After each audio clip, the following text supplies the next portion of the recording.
Olá, gente. Estamos começando nesta hora nosso quinto tema da série Armadilha da Mente. Hoje quero falar sobre a armadilha da mentira interior.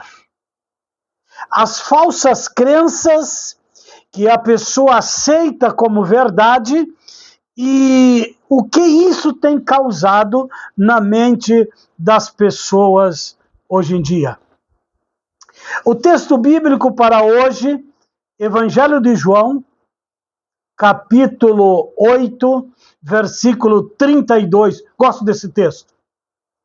E conhecereis a verdade, e a verdade vos libertará. Vivemos em um mundo cercado por todos os tipos de mentira.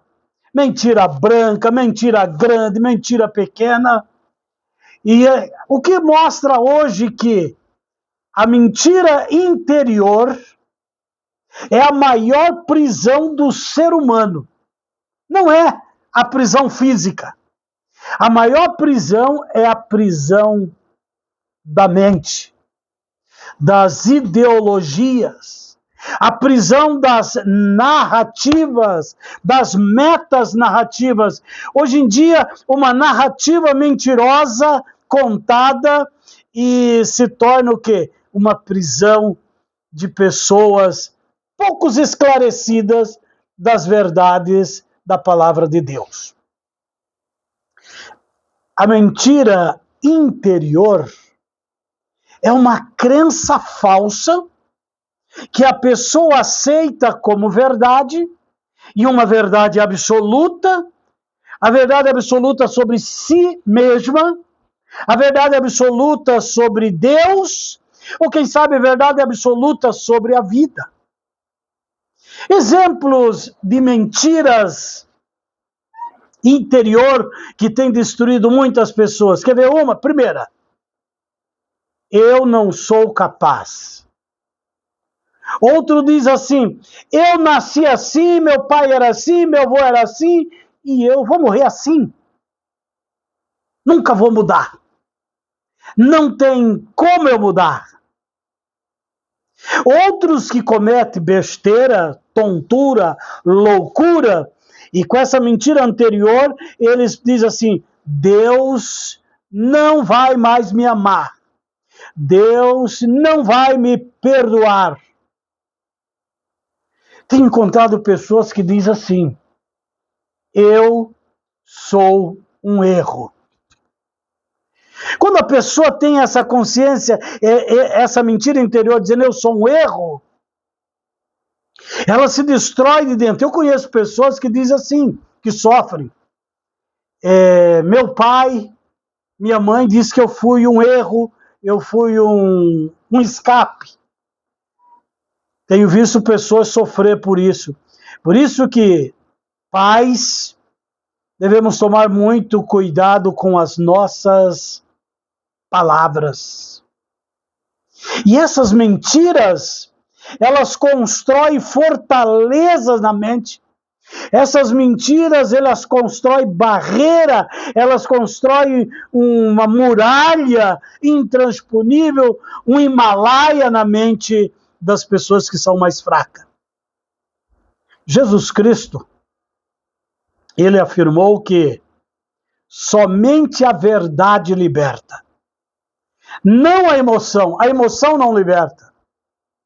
As opiniões das pessoas não nos libertam. Mas o que nos liberta é conhecer, viver, praticar a verdade. Aí vem uma pergunta para você e para mim nessa hora. Qual é a origem da mentira interior? De onde vem esta mentira interior? No primeiro livro da Bíblia, Gênesis capítulo 1, do versículo 3 a 5, a primeira mentira que surgiu foi essa, certamente não morrerás. Deus disse que no dia que o primeiro casal comesse do fruto proibido, certamente morreria. Aí vem Satanás incorporado numa cobra e disse assim: certamente não morrerás. Sabe por que foi ele? Evangelho de João, capítulo 8, 44, diz que Satanás, ele é o pai da mentira. E todos aqueles que amam e vivem na prática da mentira são filhos de Satanás. Por isso tem que buscar conhecer a verdade, buscar a cura em Jesus Cristo, meu querido. A mentira começou no Éden, quando Eva aceitou uma distorção da palavra como verdade. Deus diz: certamente morrerás. E Satanás diz: certamente não morrerás. Toda mentira interior nasce de uma distorção da verdade. A grande escritora norte-americana Ellen White, na sua obra premiadíssima, mundialmente conhecida, O Grande Conflito, ela diz assim: Satanás trabalha constantemente para apresentar o mal como bem e o bem como mal. Então, qual é o trabalho do inimigo? Ele quer apresentar o mal como bem e apresentar o bem como mal. No seu livro Mente, Caráter e Personalidade, diz assim, palavras dessa escritora norte-americana: o inimigo procura obscurecer a mente para que não perceba a verdade. O inimigo busca obscurecer a sua minha mente para que não percebamos a verdade. Há uma teoria psicológica de A. Aaron Beck que afirma que crenças centrais negativas formam a base da depressão. Então, a base da depressão são de crenças centrais negativas. Aí vem outra pergunta: como as falsas crenças se formam? Como essas crenças falsas se formam? A mentira interior se constrói através de traumas e de rejeição, através de críticas constantes, fracassos mal resolvidos.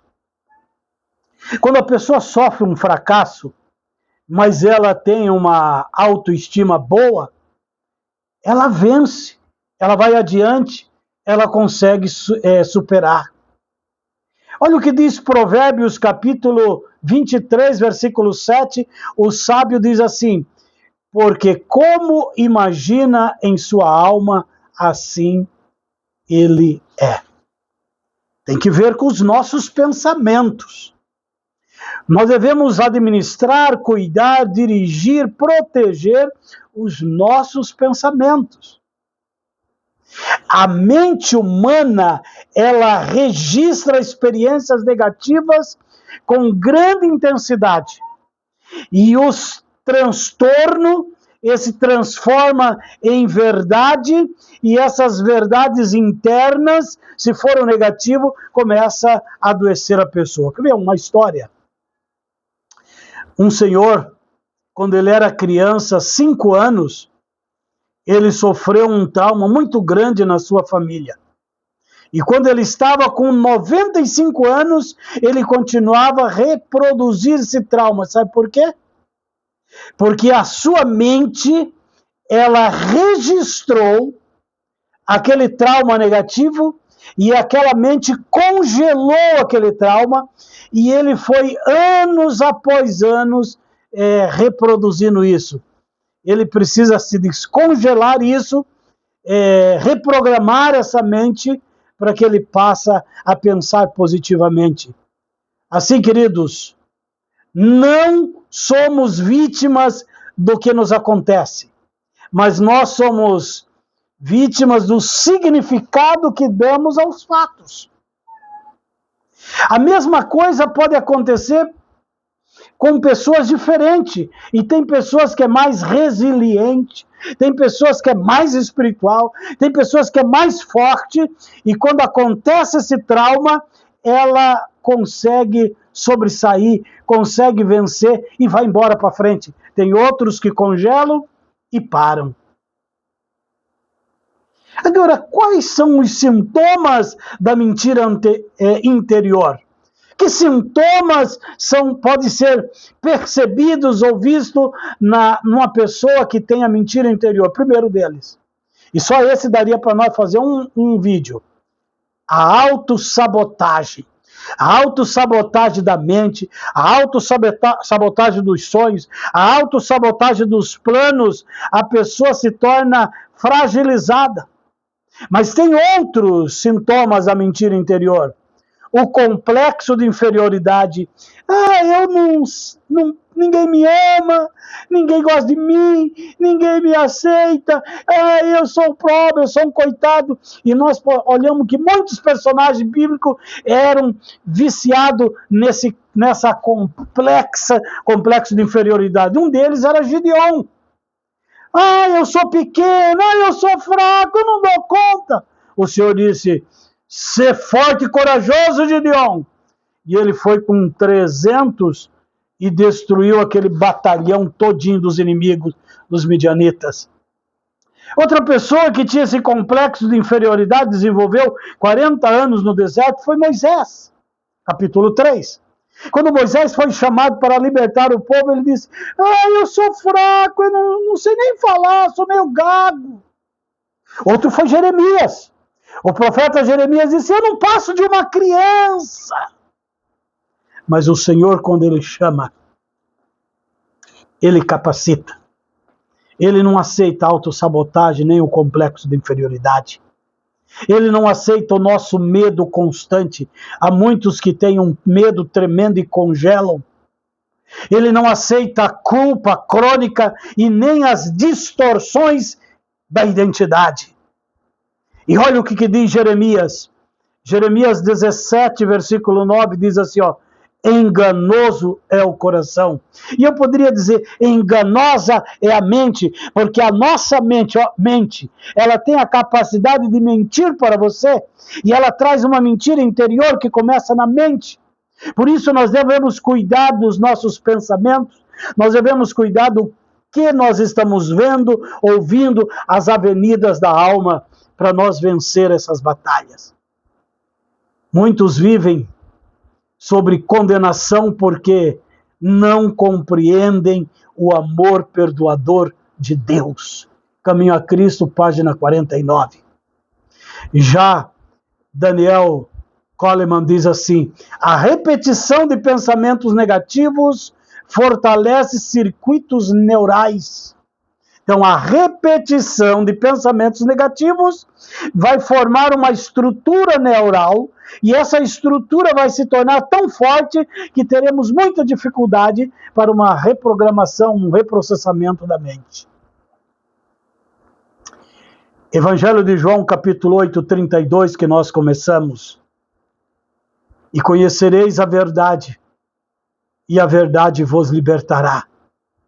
Assim, queridos, a libertação começa pelo conhecimento da verdade. Romanos 12, versículo 2 diz: transformai-vos pela renovação de vossa mente. Jesus não apenas perdoa, ele define o que é liberdade. Pedro negou Jesus, mas ele foi restaurado. Evangelho de João, capítulo 21, versículo 15 ao 17. Você me ama? Eu te amo. Já no livro Desejado de Todas as Nações, diz assim: quando o pecador contempla o amor de Cristo, o seu coração é subjugado. Quando nós contemplamos o amor de Cristo, o nosso coração é subjugado. O nosso coração, ele é mudado, transformado. A mente deve ser educada a demorar-se nas promessas de Deus. Mente, Caráter, Personalidade, volume 2, página 670, diz que a nossa mente, ela deve se demorar nas promessas de Deus. Como eu posso identificar a mentira interior? Eliseu, como posso identificar a mentira interior? Primeiro, através de perguntas terapêuticas. Quando a pessoa passa por terapia, a gente vai fazendo pergunta, alguns pacientes dizem, essa pergunta é muito profunda, essa pergunta é tremenda. São essas perguntas na psicoterapia que vão levando a pessoa a identificar as mentiras interior e ela romper com essas mentiras anteriores. Através da terapia, essa crença negativa vão sendo destruída e vão sendo implantando crenças positivas. Quem disse isso pela primeira vez? Alguns perguntam. Essa ideia produz fé ou medo. Então, queridos, quando nós cuidamos da nossa mente, nós aprendemos a identificar as mentiras interiores. E Ehrenberg, o pai da psicologia cognitiva, diz assim que reestruturar pensamentos distorcidos é fundamental na terapia cognitiva. E eu trabalho com a TCC, Terapia Cognitiva Comportamental, buscando reestruturar pensamentos distorcidos e fundamentar as pessoas em pensamentos positivos. Através da psicoterapia, das perguntas psicoterápicas, as pessoas irem formando, amadurecendo a sua mente e se libertando dos medos interior, das mentiras interior. Como quebrar essa armadilha? 3 pontos para nós quebrarmos a armadilha. Primeiro deles, confrontar com a palavra de Deus. Efésios 6:17, a espada do Espírito. Substituir as crenças limitantes por crenças positivas. Colossenses 3:2, pensar nas coisas do alto. Os nossos pensamentos elevados ao Senhor. Terceiro e último, praticar a verdade diariamente. Conhecer e praticar a verdade. Com essas práticas, o caráter é moldado através dos nossos pensamentos. Nós precisamos treinar as emoções, treinar os nossos pensamentos, diz Augusto Cury. A identidade restaurada por Cristo. E Paulo diz em 2 Coríntios 5:17, nós nos tornamos novas criaturas em Cristo. A verdade não apenas corrige pensamentos, ela recria a nossa identidade. Cristo, ele vê em cada ser humano possibilidades infinitas. Ao Cristo olhar para você e para mim nessa oportunidade, ele vê possibilidades infinitas que nós não conseguimos ver. Queridos, venha comigo. Vamos quebrar esta armadilha da mentira interior. Você é capaz. Você tem capacidade de pensar positivo. Você tem capacidade de reorganizar, reestruturar, readaptar os seus pensamentos e ter pensamentos positivos e vencedores. Porque a mentira interior, ela lhe aprisiona. Eu quero levar você a se libertar. A verdade de Cristo é quem liberta. Conheça a verdade em Cristo. Você não é o que dizem para você. Você não é o que as pessoas dizem que você é. Você é o que Jesus Cristo diz que você é. Você não é o que as pessoas estão dizendo, é o que o Cristo diz para você. Você é o que Deus declara a você. A libertação começa quando a mente se submete à verdade de Cristo. Deseja você se submeter à verdade de Cristo? Deseja você se submeter a um assim diz o Senhor? Se você quer que a sua mente tenha paz interior, que a mentira interior, os medos, as dúvidas, as incertezas, não tome conta de você. Se coloque nos braços daquele que é poderoso e aquele que tem capacidade de fazer muito mais do que nós pensamos, desejamos e sentimos. Se você chegou até aqui, se essa mensagem foi útil para você, curta, compartilhe. Se você não é seguidor, siga o meu canal, porque em breve teremos mais mensagens como essa. Eu quero que você seja liberto e conhecereis a verdade, e a verdade vos libertará. Seja livre em Jesus Cristo. Tchau.